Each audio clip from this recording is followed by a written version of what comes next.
Hello, film buffs, and welcome to part 2 of my Filmed in San Francisco series, Action Flicks. Well, after 6 months of quarantine, you've probably reached the end of your must-watch list. So it's time to dig back through that time machine and rewatch some of the best classics of the genre. So, let's go!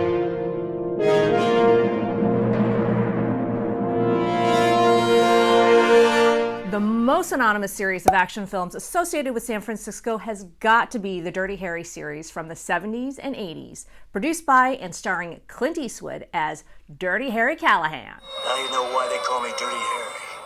Every dirty job that comes along. In the olden days, there really was no such thing as CGI, so a lot of the scenes were shot on location. Eastwood made a total of 5 films in this series, but the first and most popular has got to be Dirty Harry, which came out in 1971. The film opens with a sniper perched atop a high-rise, scoping out a young woman swimming in the hotel pool of the Holiday Inn Chinatown, which in 2006 was acquired by Hilton Hotels and reopened as the Hilton San Francisco Financial District. Sadly, as part of the refurb, the rooftop pool was closed down, but not removed. If you look really closely at these satellite pictures, you can still see it. The sniper, Scorpio, played by Andrew Robinson, takes a pot shot just nearby from the roof of 555 California Street, which used to be the Bank of America Center, but is now private offices, so sorry.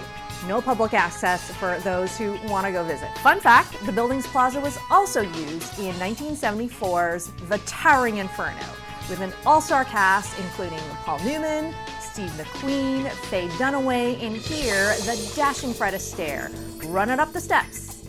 After his first kill, he's on the hunt for his second victim at Washington Square Park, a priest at nearby St. Peter and Paul Catholic Church. He watches briefly from the rooftop of 1606 Stockton Street and then seems to change his mind and looks for another victim. But later, when Harry and his partner return to the scene of the crime, hoping that Scorpio will come back and finish the job, they end up staking out on the roof of 1520 Stockton, a couple of doors down. Well, a shootout occurs, and this Jesus Saves neon sign film prop was installed specifically so that it could be shot up. The law always catches up, and Harry chases down Scorpio to this quarry just outside of San Francisco in Larkspur and utters this famous line. You could ask yourself a question. Do I feel lucky? Well, do you, punk? This quarry has since been filled in and is now Larkspur Court Apartments. The 80s were an awesome decade for action flicks, and one of the most popular series was Bond, James Bond. Adapted from Ian Fleming's spy novels about the adventures of British 007. Before Daniel Craig, there was Roger Moore, arguably one of the top 2 best James Bonds in the history of the franchise. In 1985, he starred in his last Bond flick, A View to a Kill, of which the second half of the film took place in San Francisco. After a whirlwind tour of Europe, 007 follows villain Max Zorin, played by the incomparable Christopher Walken, and his Amazonian bodyguard, Grace Jones, to the West Coast where they plan to blow up Silicon Valley. After arriving in the US, Bond meets up with his American contact, CIA agent Chuck Lee, at the Crab Shacks right next to Boudin Bakery, and they take a walk along adjoining Jefferson Street. And you can see Tarantino's in the background here. And this is a James Bond movie, so you gotta have a couple of female foils. Enter Russian KGB agent Pola Ivanova, who emerges from the bay at Keller Beach Park in Richmond, just north of Berkeley, who is also after Zorin. And just cause 007 has to have a romantic tryst with all of his co-stars, Bond and Ivanova end up at the Japanese relaxation spa in Japantown. The exterior shot of this spa is a storefront that no longer exists and has now been absorbed into Kipu Sushi restaurant. The main female lead is heiress Stacey Sutton, who is played by one of the co-stars of the original Charlie's Angels TV show, Tanya Roberts. Sutton's struggling mansion, the Whitewood House, is in reality the sprawling Dunsmuir-Hellman historic estate in Oakland. These lobby scenes, however, I'm pretty sure were filmed on a soundstage, as there is no way the city of Oakland would allow the actors to dangle from the chandeliers or break through the railing of the balcony like this. And here's a picture of the actual lobby. See, not quite a match. Another iconic franchise that was huge in the 80s was Star Trek. Did you know that 23rd century San Francisco was Starfleet headquarters? So San Francisco is always featured in the Star Trek movies. For residents though, Star Trek IV, The Voyage Home, is a special treat as Admiral Kirk, aka William Shatner, reunites with the original Star Trek crew. They steal a Klingon ship, travel back in the past to San Francisco circa 1986, and bring back whales. That makes this the perfect movie for some great sights of the city. The team lands one night, supposedly in Golden Gate Park, although in reality, this was filmed at the Will Rogers Polo Field down in Los Angeles. They exit the ship, ready for their big adventure, and in the next scene, miraculously appears clear across town in North Beach in the middle of the day. Though I suppose if they walked all the way from Golden Gate Park, slowly, it did take them all night and all morning. While in front of the historic Columbus Tower Flatiron building, Kirk sends Scotty, McCoy, and Sulu off to fabricate whale tanks out of transparent aluminum. And here they are walking in front of the Saloon Bar and formerly the House Restaurant, which used to be my favorite hangout in the early 2000s. And there they discover an ad for the Yellow Pages, which allows them to source a fabrication plan. Of course, the ship's dilithium crystals are out of juice from their time warp travels, so Chekhov and Uhura set off to find some high-energy photons from a nuclear warship. The pair eventually wander onto the USS Enterprise aircraft carrier, which serendipitously in '86 was stationed out of the Naval Air Base in Alameda. Based on the surroundings, I think this shot was taken at the Middle Harbor Shoreline Park in Oakland, which is right next to the airbase. The ship, though, is no longer there. It has since been deactivated from active duty and is now being stored at Hampton Roads in Virginia. Kirk and Spock track down 2 humpback whales at the Cetacean Institute in Sausalito. If you haven't guessed from all the cool footage of the tanks, this is none other than the famous Monterey Bay Aquarium in Monterey, not in Sausalito. And check it out, the Cetacean Institute even uses the Monterey Bay Aquarium logo. Here they meet the whale's handler, Dr. Gillian Taylor, played by Catherine Hicks of hit 90s TV show Seventh Heaven. And she befriends them and gives them a lift back to San Francisco when she spots them walking outside of the Institute. In a bit of movie magic, this is actually a stretch of the Marina Green. You can see the Golden Gate Bridge and the Marina Lighthouse in the background. This was a pretty darn clever film when it came out in the 80s, and until I had to rewatch it again for research for this video, I had forgotten just how much. You get these really humorous scenes like this one where Scotty is trying to interface with a primitive computer. And by the way, this has aged even better 34 years later when you realize that the Macintosh Plus that he is using was pretty cutting edge by 1986 standards. But wait, there's more. The 80s also gave us Don Johnson and Miami Vice, a wildly popular synth-pop TV show about 2 Miami Vice cops with their fashionable neon t-shirts under white blazers, chasing criminals in exotic Ferraris. Vice ran for 5 very successful seasons until the concept was recycled, and Don Johnson along with it, into Nash Bridges on CBS. The t-shirts have been updated to 90s vests, and the Ferraris to a yellow Barracuda convertible. Oh, and he's traded Tubbs for Cheech Marin and Miami Vice for the SFPD Special Investigations Unit. By the way, for fans of Miami Vice and Cheech and Chong, check out Season 2, Episode 22 for a double reunion. Philip Michael Thomas, aka Tubbs, guest stars as Cedric Hawkes, and Tommy Chong as Barry Chen. Extra bonus, Meatloaf also guest stars in this. Nash Bridges is set in and completely filmed in San Francisco. Even the show's HQ and sets were located on Treasure Island. The interior of Nash's SF penthouse with its incredible views was supposedly the top floor of this 7-story YWCA apartment building on Powell in Chinatown. But in reality, it was just a film set filmed out of Hangar 2 on Treasure Island.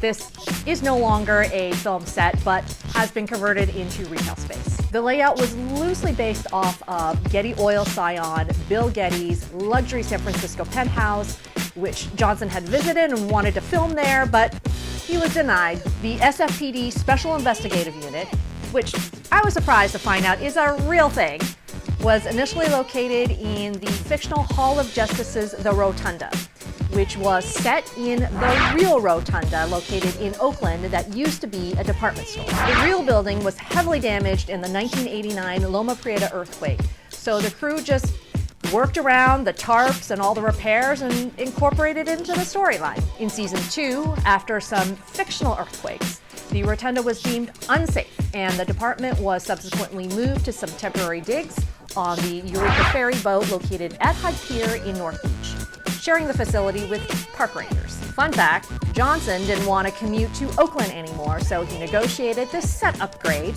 in order to cut down on the commute, and also, double bonus, it helped to fund the actual park services. But after 2 years, budget cuts forced changes, and Johnson ended up purchasing an old barge in Seattle as the new set.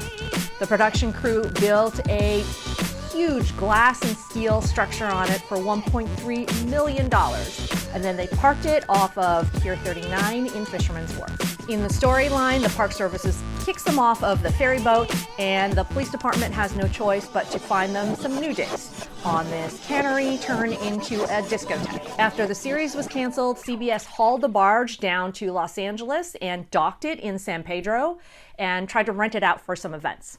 I don't actually know whether it still exists today because I wasn't able to find anything current on it on the internet. In its very successful 6-season run, Nash Bridges managed to pull in some pretty big stars, including Penny Marshall, a very young-looking Lucy Liu, RuPaul several times, an unrecognizable Brittany Murphy, Willie Nelson, Barry Bonds, not as himself, and Stone Cold Steve Austin. The show was retired in 2001, but a movie is now in the works. 1999 saw the release of one of the most revolutionary sci-fi action flicks ever.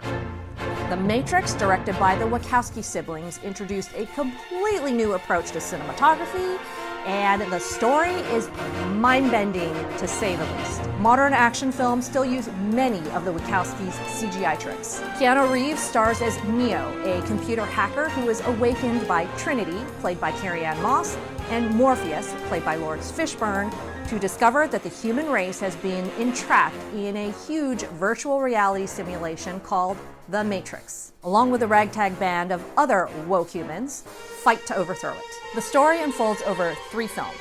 The second film, first sequel, called Matrix Reloaded, was released in 2003. The sets were all built and filmed in Australia for cost reasons, but in the story, the location is actually a generic place called Megacity. However, sharp viewers will notice references to Chicago street names here and there, where the Wachowskis grew up, and San Francisco gets a nod too in this major car chase scene, which was both filmed in and references the Bay Area. Neo, Trinity, and Morpheus enter the Matrix to free a character called the Keymaker, who is being imprisoned by the Merovingian, a kind of mob boss of sorts. After a spectacular fight scene in the Merovingian's mansion, the Keymaker escapes to an underground parking garage, which IRL is under the Latham Square building in Oakland, not far from City Hall. Here, he and Trinity steal an escape car with the Merovingian's henchmen, the twins, in hot pursuit. They emerge onto 16th Street and drive the 2 short blocks between Telegraph and Clay. Although there's a little bit of movie magic fudging here as they appear to drive on and on and on. They make a hard right through an underpass parking lot onto an on-ramp that puts them into the Webster Street Tube, an underwater tunnel that connects Oakland and Alameda, finally emerging onto Highway 101. Except, this isn't the real 101. There's no way that Caltrans would close down a stretch of this very busy freeway just to accommodate this. So the production crew had to build a giant stretch of fake freeway on abandoned airplane runways at Alameda Naval Air Base. Yep, the same one that the Star Trek crew found the USS Enterprise. This is also why they had to build these huge concrete sound barriers on either side of the freeway to hide the view of the naval base. The real 101 doesn't have this. And they've also included some authentic freeway signage like this one for Redwood City off-ramps heading south. A few interior sets were also built at the naval station, including this giant cavern, which was the setting for the Zion rave scene. For fans of The Matrix, there's a new installment in the works, dubbed currently Matrix 4, and film crews were spotted in around downtown San Francisco filming for that mid-February, right before the COVID shutdown. Tons of fans did some location chasing, so look for those videos on YouTube. The Matrix opened the door for the Wachowskis to pursue other very exciting sci-fi action flicks, including this recent TV series on Netflix called Sense8, directed by Lana Wachowski. The budget was no holds barred, and they shot in 10 different countries. The cinematography was delicious. Unfortunately, I can't say the same about the writing, which is probably why the show only lasted about 2 seasons from 2015 through 2018. At any rate, the story centers around 8 strangers from around the world who all of a sudden become psychically linked and can take on each other's personas. These 8 Sense8 include Wolfgang in Berlin, Riley, first in London and then in Reykjavik, Kala in Mumbai, Sun in Seoul, Cafius in Nairobi, Lido in Mexico City, Will in Chicago, and finally Nomi in San Francisco. Not sure if the characters are meant to be stereotypical, but Nomi, who's played by newcomer Jamie Clayton, is a trans woman who is a political activist / computer hacking genius. And together with her girlfriend Amanita, played by Freema Aggerman, they pop up in all sorts of colorful places all around the city. They're the more familiar and touristy places, like this Pride event at the Palace of Fine Arts, attending a wedding at Grace Cathedral, camping out at the Golden Gate Park's music concourse, and then the Japanese tea garden while waiting for friends to give them the coast is clear. City Likes bookstore where Amanita works, and a romantic interlude watching the sunrise at the top of Twin Peaks. But there's also a lot of local color, like this scene where the couple rolls with the Pride Week Dykes on Bikes down 18th Street near Dolores Park, between Guerrero and the main retail drag Valencia. Fun fact, the production crew crashed the actual event. They did not recreate it for the TV show. The Castro Theater, where they watch one of Lito's movies. The Women's Building in the Mission District, where Nomi hides out. And the Atlas Cafe, where the couple stakes out Nomi's doctor, Metzger. To end this video, a final shout out to the gold standard of action films, Indiana Jones and the Raiders of the Lost Ark. Several memorable scenes were actually shot here in the Bay Area. Harrison Ford plays Dr. Henry Indiana Jones, a 1940s archaeology professor at fictional Marshall University who moonlights on the side as a treasure-seeking adventurer. While the interior scenes of Marshall were filmed at the Royal Masonic School for Girls in Rickmansworth, England, the exterior shots are of the University of Pacific, or UOP's, School of Music in Stockton, California. The US military has uncovered a secret Nazi plot to locate an ancient Egyptian artifact that will give the Nazi armies supernatural invincibility in upcoming World War II. Indiana Jones is approached to locate said artifact before the Nazis do. Mission in hand, Indy packs his fedora and his whip in his house located near San Rafael in Marin and sets out for Egypt. But first, a detour through Nepal to pick up his co-star Karen Allen, who stars as his ex-girlfriend Marion Ravenswood, who I'm cosplaying today. He has to get to Nepal on a decade-appropriate plane, so the production crew was able to find an authentic short-salent flying boat, which at that time was undergoing renovations in the East Bay. Harrison was filmed boarding the plane on dry land, and in an early attempt at CGI, that footage was composited onto a physical painting of the docks of San Francisco in the background, and footage of lapping water was layered in the foreground. The plane is now on exhibit at the Oakland Aviation Museum, and on Sundays, when COVID is done, you can actually go and tour the inside of the airplane and see where Indy sat. In Egypt, Indy and Marion managed to stay one step ahead of the Nazis, but in the end, the bad guys steal the artifact and transport it on a U-boat, with Indy also stowed on board, to a secret island in the Aegean Sea. This Nazi base is actually Marin Island Nature Refuge, which is in San Rafael Bay, right across from San Francisco. On this island, we have our final climactic moment. The Nazis go for the gold, so to speak, and end up paying the curse back with their lives.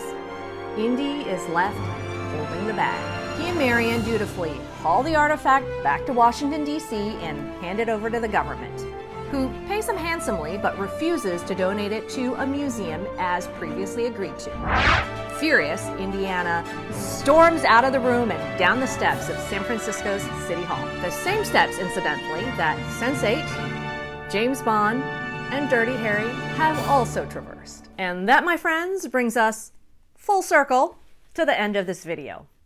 Hope you have fun rewatching these classics, and if there's a specific movie or TV show filmed in San Francisco that you'd like to see me cover in this series, drop me a line in the comments below. I've got 2 more video genres coming out, millennials and femme fatales, so look for those coming to a YouTube near you. And until that time, it's a wrap.